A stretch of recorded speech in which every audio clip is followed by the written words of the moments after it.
Listen, Michael, you've got a lot to share with us. Yesterday, I had the opportunity to attend one of the first in a weekly summit series that you guys are doing. And I just love your framing of where we need to be. And I just thought you could help kind of inspire us all. So I will turn over the screen to you to go. Thank you so much. And again, appreciate you organizing this, putting this together.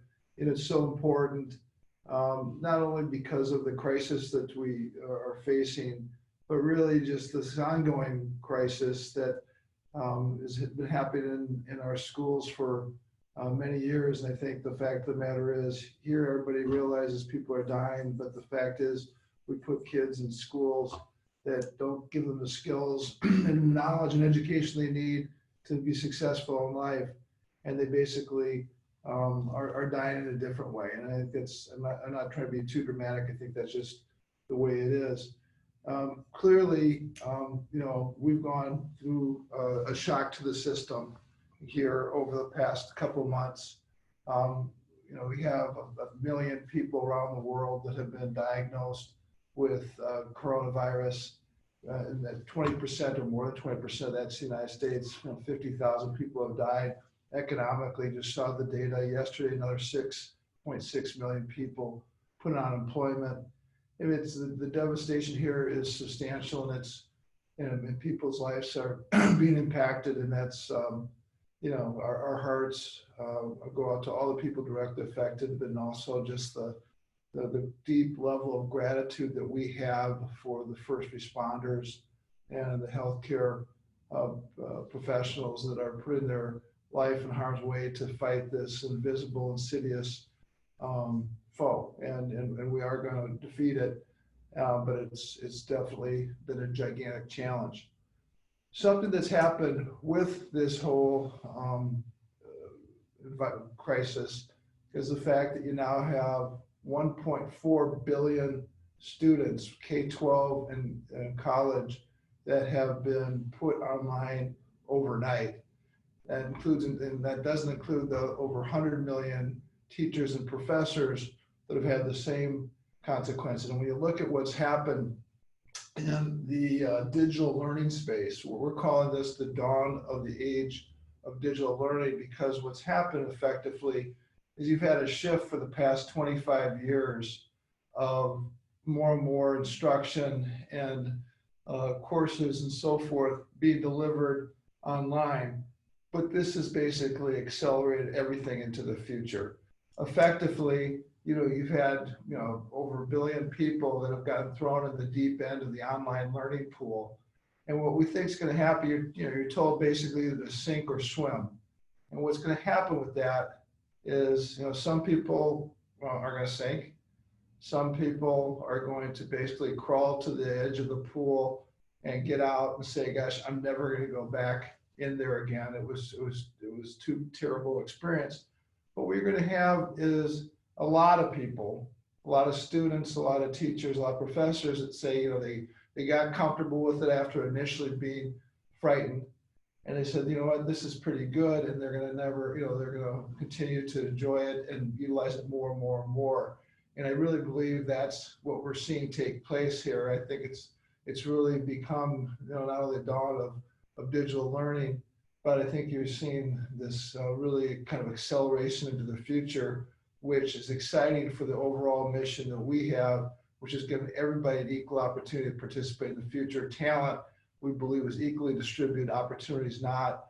And what technology and digital learning has the opportunity to do is to dramatically equal the playing field, democratizing learning, increasing access, lowering the cost, and we think with the technologies we're seeing, improve the quality, and we think that's happening not way into the future. We think that's actually happening today. So what I like to say is we've got, you know, we had before Corona, and that's BC, and we have after the disease, which we call AD. And we're entering this AD period where the transformation that's taking place in the digital learning space is happening before our eyes, we have companies that publicly, it's been shown, companies like Coursera have had a 4 to 5 times increase in the number of students that have registered with them over the last couple of weeks. And they already had 50 million students on their platform. I mean, explosion. Class Dojo is another company where there's public, on articles, data, 5 to 8 times increase in the number of students, parents, and teachers that have signed up on their platform recently. It's truly remarkable in terms of the growth. And I think the key part is that you see success and you see results that are derived from this increased activity and people getting increasingly comfortable with this.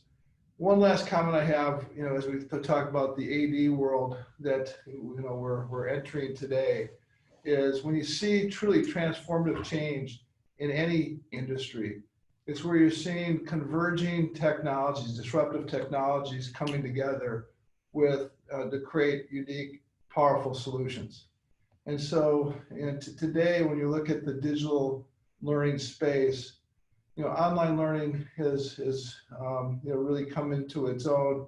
It's a $160 billion industry last year, growing to $330 billion in the next 5 years.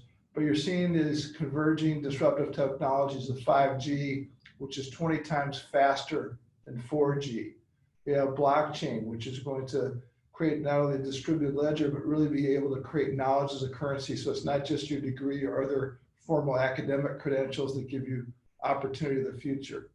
AI with personalized learning and robo-ed, and video and augmented reality and virtual reality.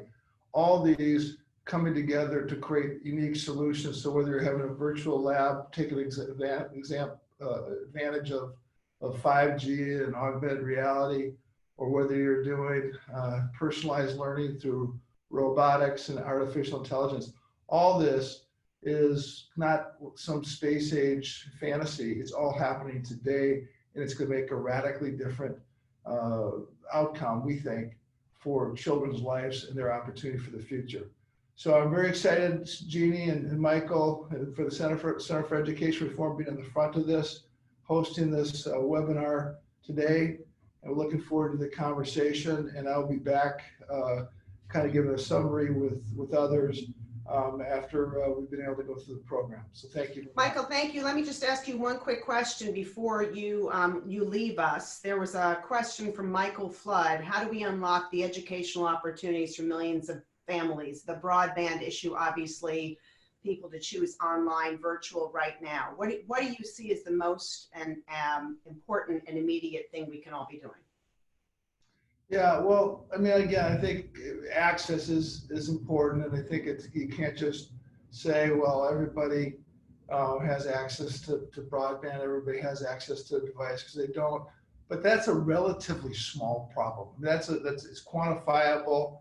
You look in the context of a world where we just put $2 trillion out there to help small businesses and try to keep the economy afloat. I mean, the technological issues are certainly, yesterday, the device issues, I mean, they get cheap devices. We just got to make sure that everybody has access to it. I think the second issue is literally the adoption and people getting familiar and comfortable, because the natural reaction, unless you need to do something, is you put it off. You say, what I'm doing is fine. It's uncomfortable for me to learn something different.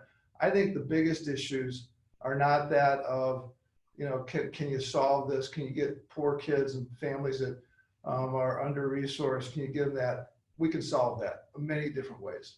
The biggest issue is this kind of acceleration of getting comfortable, familiar. And again, I think part of the silver lining in this dark cloud is the fact that people have been forced to get online. People have been forced to use digital technology.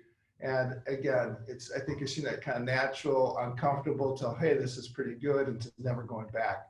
And that's, I think, really exciting. Great. I'll let Michael Masanti take it from here. Thank you, Michael Mo. Thank you so much.